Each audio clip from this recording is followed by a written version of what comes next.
ये कहानी उस दौर की है जब ब्रिटिश भारत की हवा में एक अजीब सी बेचैनी और बगावत घुली हुई थी।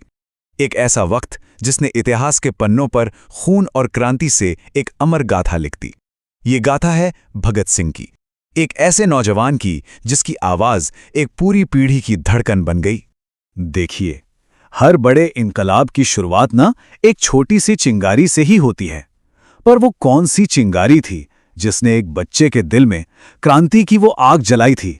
चलिए उस एक घटना के बारे में जानते हैं जिसने भगत सिंह के मासूम गुस्से को एक फौलादी इरादे में बदल दिया।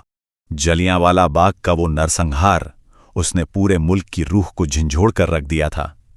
लेकिन सोचिए, एक 12 साल के लड़के के जहन पर इसका जख्म इतना गहरा हुआ कि वो मीलों पैदल चलकर उस खामोश खून से लथपथ जमीन पर पहुंचा, सिर्फ ये देखने के लिए कि आजादी की आवाज को कैसे कुचला गया था। यह सिर्फ एक बच्चे की कोरी कल्पना नहीं थी, नहीं, ये एक प्रण था, एक कसम जो उस बाग के खून से सनी मिट्टी को हाथ में लेकर ली गई थी। ये इस बात का ऐलान था कि हिंदुस्तान की आजादी के लिए एक नया सिपाही तैयार हो रहा था।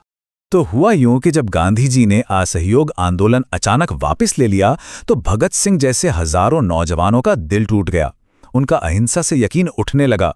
उन्हें लगा कि सिर्फ शांति से बात नहीं बनेगी। वो एक नए, एक ज्यादा असरदार रास्ते की तलाश में थे और यही तलाश उन्हें इनकलाब के रास्ते पर ले आई। तो अब कहानी एक बच्चे के जज्बाती गुस्से से आगे बढ़ती है। अब ये एक सोची समझी वैचारिक कार्रवाई की ओर मुड़ती है, एक ऐसा कदम जो बदले की आग से लिखा जाना था। अब इस स्लाइड की सबसे खास बात पर गौर कीजिए। संगठन के नाम में ये जो सोशलिस्ट यानी समाजवादी शब्द जुड़ा है ना, ये सिर्फ नाम का बदलाव नहीं था। ये इस बात का साफ इशारा था कि उनका मकसद सिर्फ अंग्रेजों को भगाना भर नहीं था, बल्कि एक ऐसा नया हिंदुस्तान बनाना था जहां मजदूरों और किसानों का राज हो। लाला जी की मौत की खबर ने पूरे मुल्क में गुस्से की एक लहर दौड़ा दी। इस घटना ने HSRA के क्रांतिकारियों के लिए आग में घी का काम किया। बस ये वो मोड़ था जहां से वापसी का कोई रास्ता नहीं था। अब सिर्फ एक ही रास्ता था, इंतकाम का। ये स्लाइड दो बिल्कुल अलग दुनियाओं को दिखाती है। एक तरफ सरकार की वो बेजान दफ्तरी रिपोर्ट और दूसरी तरफ क्रांतिकारियों का सीना ठोक कर किया गया ऐलान।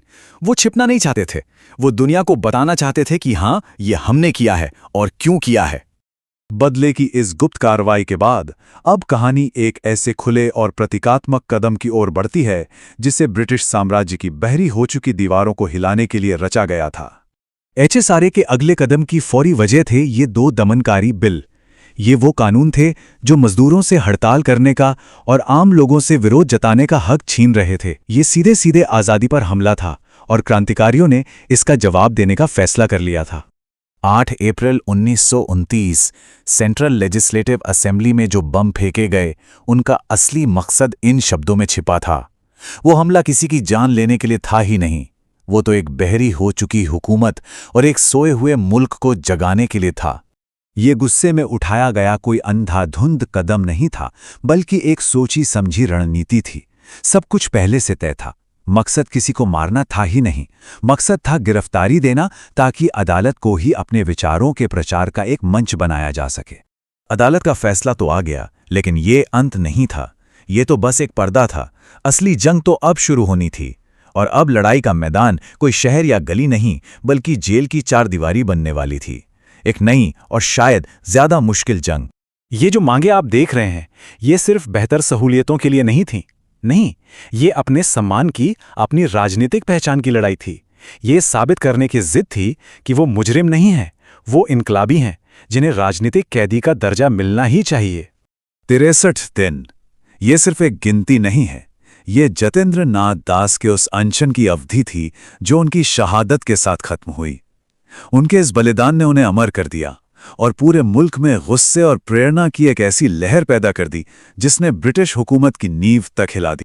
अब लड़ाई जिस्मानी ताकत से ज्यादा जहन की, दिमाग की ताकत की हो गई थी। भगत सिंह के जेल में लिखे निबंध मैं नास्तिक क्यों हूं कि ये शब्द उनके विचारों की गहराई दिखाते हैं। उनका साफ मानना था कि एक सच्चा क्रांतिकारी आंखें बंद करके कुछ नहीं मानता, वो हर विचार पर सवाल करता है और उसे तर्क की कसौटी पर परखता है। भगत सिंह ने जेल को सिर्फ कैद खाना नहीं समझा, उन्होंने उसे एक यूनिवर्सिटी बना दिया। उन्होंने दुनिया भर के विचारकों को पढ़ा और इसी अध्ययन ने उन्हें एक जज्बाती नौजवान से एक बहुत ही परिपक्व मार्क्सवादी विचारक बना दिया। और अब कहानी का आखिरी अध्याय, ये उस मुकदमे के अंजाम की कहानी है जो पहले से तय था, और ये एक इंसान के जानबूझकर हमेशा के लिए एक अमर गाथा बन जाने की कहानी है। ये तारीख इतिहास के पन्नों पर हमेशा के लिए दर्ज हो गई।